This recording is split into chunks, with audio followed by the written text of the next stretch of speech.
فیض حمید نے ریٹائرمنٹ کے بعد متعدد بار آرمی ایکٹ کی خلاف ورزیاں کی، جس کے بعد 12 اگست کو ان کے خلاف کورٹ مارشل کارروائی کا آغاز ہوا۔ یہ بھی تفصیلات جانیں گے اس خصوصی رپورٹ میں۔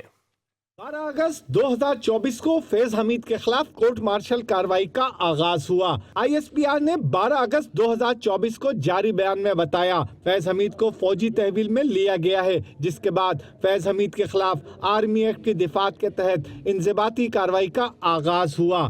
8 نومبر 2023 کو سپریم کورٹ کے احکامات پر فیض حمید کے خلاف تفصیلی کورٹ آف انکوائری کی گئی۔ تحقیقات نجی housing society top city case میں شکایت کی درستگی کا پتہ لگانے کے لیے کی گئیں۔ نجی ہاؤسنگ سوسائٹی کے مالک معیز احمد خان نے سپریم کورٹ میں فیض حمید کے خلاف درخواست دائر کی تھی۔ اس کے علاوہ فیض آباد دھرنے سے متعلق خبروں میں بھی فیض حمید کا نام سامنے آتا رہا۔ پاناما کیس میں ججز کو دباؤ میں لانے کے معاملے پر بھی فیض حمید خبروں میں رہے۔